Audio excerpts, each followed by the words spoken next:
Well, Paul, I think we addressed most of the Papa John's Trophy stuff last night, so we'll look ahead a little bit. First time I spoke to you since we know officially we're playing Torquay in the FA Cup at the start of November. What are your thoughts on that one? Excuse me. In my career as a manager and a player, I've played loads of banana skin games, loads of non-league opposition, although obviously Torquay have got I played there quite a few times as a player. I had a lot of league experience, so it should be a good game. I expect it to be really tough. I don't care who you play in the FA Cup. I think I played Solihull Moors, and I think we were 3-0 down. So I'm well aware of the difficulty of playing opposition, especially away from home. It's different at home. I think away from home it's a real atmosphere, and it's a game that there'll be a good crowd, no doubt. Another away game, which is obviously a positive. I don't think we had enough away games in November. So, yeah, it is what it is. We'll look forward to it then, but obviously we've got a few games before. I was going to mention that, the away in November, that is mad, that you've got 5 games none at home so far. Yeah, it's a bit bonkers, isn't it? I was a bit surprised, really. Not that I, studied the fixture list when I got the job, and not that it would have stopped me getting the job, or obviously, stating the obvious, but yeah, it's just a bit strange. I don't know if we've really preloaded with a load of home games or whatever the case may be, but to go through the whole month away from home, it makes it even more apparent that we need to, pick up points at home, obviously, and see what you can win away. But obviously 2 of them were cup games. Only the European champions and Torquay. So, look forward to it. And you mentioned last night, actually, when you were speaking to Radio Derby, it means the pitch will be in pretty good nick there at Pride Park Ground. Staff will be incredibly happy at the moment. Yeah, it will be like an ornamental garden. It will be a beautiful thing. You'll go down in the months, there'll be butterflies everywhere and rose petals on the corner flags. So, yeah, it will be in really good nick, but it will need to be to get us through the winter, because obviously we'll be loaded up. So in terms of Ipswich on Friday, you've got a pretty quick turnaround. You've had today's training session and then you've got tomorrow before you travel. Yeah. It is a quick turnaround. So how do you go about doing some work with the players based on the fact that some of the lads have had to do recovery today? Yeah, well, we've done a little bit of shape work today, out of possession stuff. We've had a pretty lengthy meeting. Normally we'd have a debrief from last night's game, but we just haven't got the time, so we've just let that go. I spoke to a few individual players and shown them a few clips that I wanted to show them, but so we've done a bit on the grass, shape, and a bit of a training session, but obviously some of the lads played last night and bits and bobs, so physically it hasn't been a great drain, but then tomorrow we'll do a lot more in possession stuff and set pieces, and then Friday, because we're travelling down late Thursday night, we'll have the opportunity at the hotel to get a few more meetings into them, really, just to really nail down some points, because obviously we're playing one of the best teams in the league, in my opinion, only by what I've seen so far, probably the best team in the league. I know they lost at Plymouth, although if you go by the stats, Ipswich had a lot more of the ball and a lot more shots on target. But when we looked at Ipswich, how they play, they're full of confidence. They've got a really strong squad, they've really prepared themselves for this League One fight. Started really well, and top of like about 10 stats that we look at, I think they beat us in 9 of the 10. So, that's where we've got to get to if we want to be in their position in the league. So, little steps, but hopefully we'll get there, and it'll be a good indication of, where we are. You mentioned there that you feel that they're the best team in the league from what you've seen. Yeah. You mentioned a couple of the things there. What is it for you specifically that makes them the best that you've seen so far? Well, they keep the ball really well, but they don't just keep the ball, they keep it for a reason. They're trying to manipulate an opportunity. They, at times, leave virtually like a front 5 against your 5, a bit like Man City, really, but they recirculate the ball well, but they keep attacks alive. Their pressing per defensive action is the best in the league, so as soon as they lose it, they're coming after you to get it back, which is impressive. Most shots on target, most goals per shots ratio. They sort of have everything, really. But I think it's just that you can be an attacking side when you have the ball, but and that gets you so much. But if you're and attacking the side that scores a lot of goals, but when you haven't got it, you work really hard to get it back, then you have you have utopia, really. That's what all coaches are looking for, to create the most chances, to score the most goals, to get the ball back quicker. And the sooner you get the ball back, the less chance you are going to be counter-attacked on, and the less chance there is you conceding opportunities. I think they're top in the league as well for conceding opportunities. So, yeah, they've got a lot going right, and you'd expect them to. I think they were one of the favourites at the start of the season with the signings they made. They were serious signings to get out of this league. So it'd be a great challenge then to go to Portman Road in front of the Sky cameras and try and get a result against them. Yeah, it's weird, isn't it? You know, if you used to say that to me years ago about the Sky cameras, it'd be like, oh, it's really exciting. Whereas now, the Sky cameras seem to be everywhere, don't they? They do, but it's a rarity in League One. No, that is true.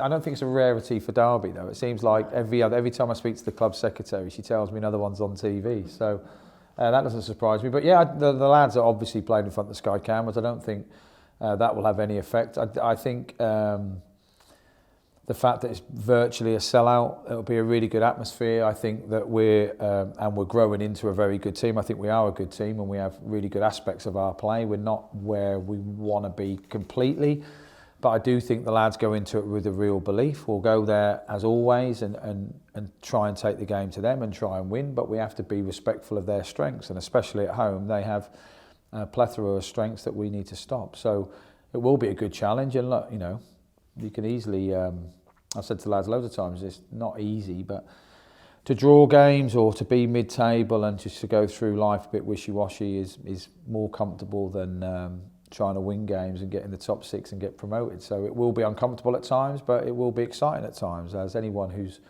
watched us over the last few weeks will probably vouch for. Would it be a good gauge sort of for you as well, in terms of they're a side that you clearly feel are going to be up there at the end of the season, of where you're at this moment in time? Or is it, do you not look at it like that? Do you look at it as a game and you go in there? I probably will look at it like that after it. I don't look at it like that beforehand. So at the moment, it is good litmus paper, you're right. But I think after the game, I think we will assess it. Like when we drive back, I'll watch the game back on the bus and I'll think, right, you know, if this is the, you know, the coup de grace, you know, and I think they're going to finish in the top 2, just because of their strength, the depth and the start they've had, then anyone who finishes above them is up, obviously, because they're top at least. So, yeah, so I think I will see it like that. But at the moment, we're trying to work out where we see their weaknesses. And every team has weaknesses. We're not playing Barcelona. I'm not trying to build it up to something that isn't. In the same way that I don't think that they will think, oh great, it's only Derby Friday night. I think they'll think, right, it's Derby Friday night. This is what they do away from home. These are their strengths. These are their weaknesses. And it's a game of chess. So yeah, I think you're right in asking me. I think after the game, you know, look, if we lose 3-0, it's not the end of the world. There's another game 3 days later. That is the joy of football. If we win 3-0, it doesn't mean we're going to get automatically promoted and we've got everything sus, because we haven't. It's a constant evolving thing. You've got to tweak things, change things. People get injured, the opposition changes.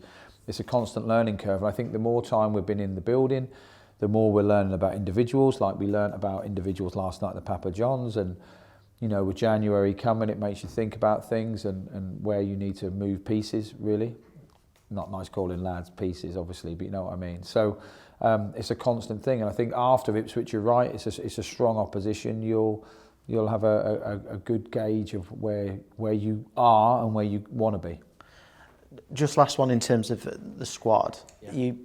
Does every sort of game at the moment feel like you're learning so much more about this group, because it's not really a month since you've come in, and it just feels like every game, every training session is this education process. Yeah, I'm sure that you're going to say that probably every training session is anyway, yeah. But given you're having to get to understand how these players tick. Yeah, I wouldn't say I learn every training session, because I sound like a real academic of the game. I'd like to pretend that. I don't think I learn something every day, but with games, especially last night, I definitely learned about the lads on the periphery a lot more, definitely. And you need to see them in a stress environment. I do.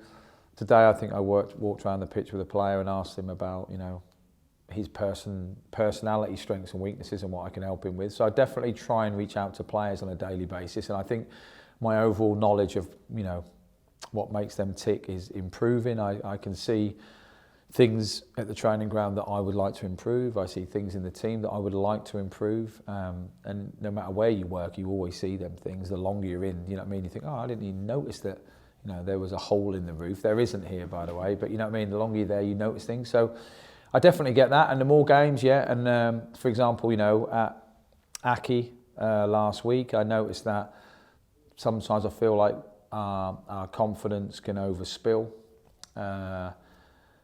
However, I think when you ask the lads to dig in, they dig in. They'll put their bodies on the line. They'll do everything they can to win. But so I definitely learned that last week. Last night, I learned a few different things. I still learned that if you cross the ball, you give yourself a great chance to score. We had loads of. We should have probably took more goals. So yeah, you do learn things all the time. But I think, like as a coach, as a manager, as a leader, whatever my title is. I think I learn as much with the players when I speak to them as I do watching them train. I do learn a lot in games, obviously. But sometimes what you find out about players in the game is how the game's gone and what their opposition player has done. And so some of the things they can't affect because football's random. Whereas who they are as a man, what they're like as a human, all things like that, you can just learn the more and more you talk to them. There isn't a hole in the roof, but the coffee machine's working. So that's a big positive today. It is a big positive. I mean, in fairness, Jeanette kindly sent me a video of the inaugural cup of coffee. I was honestly hoping for like a red ribbon, and I had a speech, and I was gonna pull something down. I was anticipating a ribbon cutting. You know, like you know, the little curtains came out, and like I wasn't gonna go. I'm like, you know, I don't want a plaque, but I like to think that, you know, in years to come, I'll be remembered as that guy. You will indeed. Just lastly, squad, no James Collins, of course, because he's got 2 more games in terms of the league. Conor Hourihane?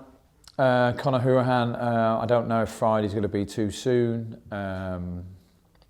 He done 2 days running, not full pace, no decelerations and that yet. So today was a rest day to make sure he had no issues from yesterday. Tomorrow he'll train. Whether we decide to allow him or encourage him, whichever way you want to put it, to fully train, I don't know yet. I'll speak to the doc again in a minute and find out that in the morning. Obviously, Nighty is a bit sore from last night. He hasn't trained today. So hopefully Nighty's available and Conor's available, but if Nighty isn't available, if there's any risk on taking with Conor, would you take it? So there's all these connotations we have to sort of mull over. So another 24 hours down the line, we'll know a lot more, really. It's too soon after last night to really know.